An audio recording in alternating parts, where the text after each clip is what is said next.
Hello and welcome back to the city's archive of digital literature.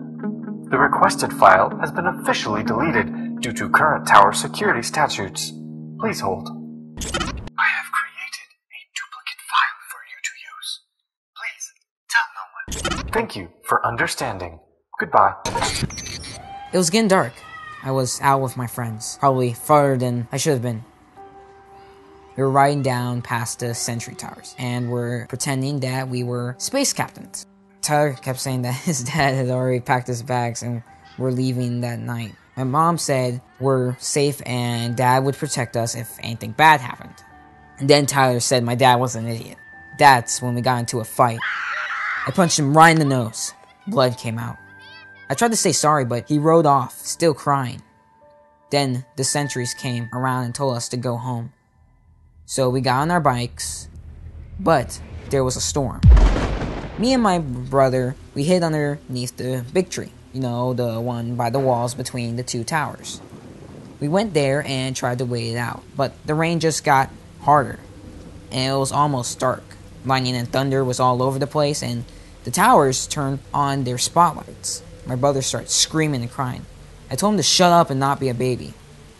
He tried to stop, but I could still hear him doing that sniffling thing. We heard shouting on the watchtowers, and then there was gunshots. And then the spotlights went out. It was just the rain for a while. Then we heard them. It was hard through the rain and thunder, but they were there.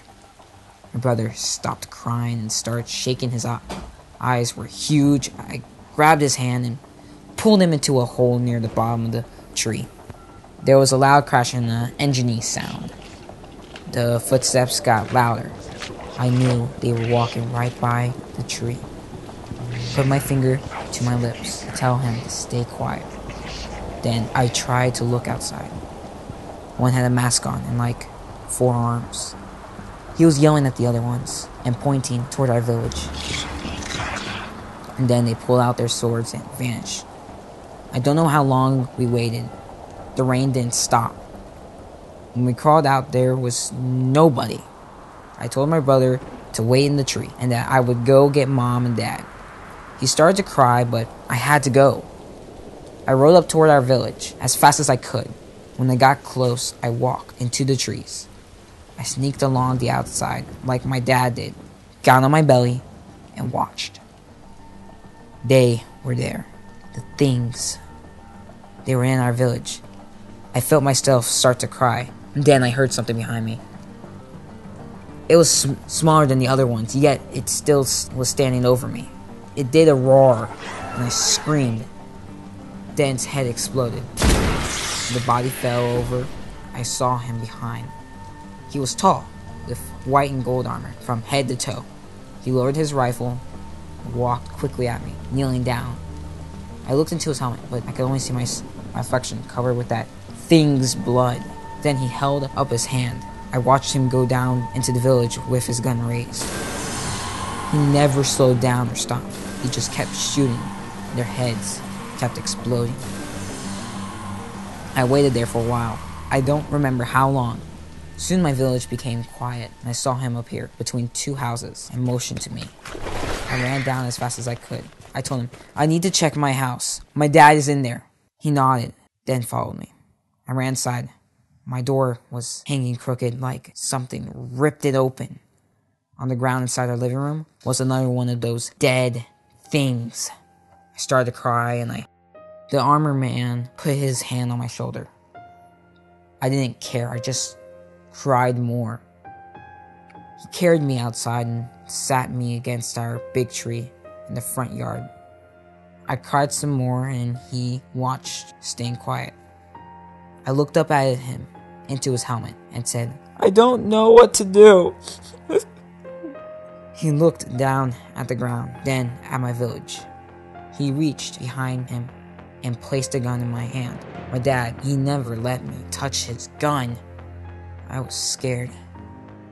He showed me how to open it. Put it in the bullets, then close it. He lifted my hand, pointing at the Jefferson's car. I tried to tell him no, but he made my finger move to pull the trigger. The gun went off and I screamed and closed my eyes and maybe cried a little. I opened and saw that I hit the car. Should have felt bad about their car, but I hit it. He gave me a thumbs up and pointed again. Shot the car 5 times. It was full of holes. We left my village and moved through the trees, over the rocks and across the stream where me and my brother played. My brother! I forgot about him, and I panicked. I screamed that we had to get him. He dove under a tree trunk and looked around. I think he was confused. I kept yelling, "We have to go get him." He ran at me and covered my mouth, and then he picked me up and started running. And I kept trying to scream. Then we were in the cave, and I stopped screaming. I heard voices. A light came on. I saw people. Lots of people. Mostly grown-ups. I didn't recognize any of them. They all had guns, and some had pieces of armor. One of them said, "Really? A kid? We don't have time for this." Another one said, "He will slow us down." He took his helmet off, and that's when I saw he wasn't even human. He was a machine. His eyes were gold like his helmet. His skin was yellowish. Maybe it was paint. He spoke to them. I couldn't really hear. I ran up to them and told them about my brother, and he said we would go get him. Then, he was taking us to a new city, a place where we would be safe. Not like the ones we tried to make. One man stood up and said he was a liar, that nowhere was safe anymore.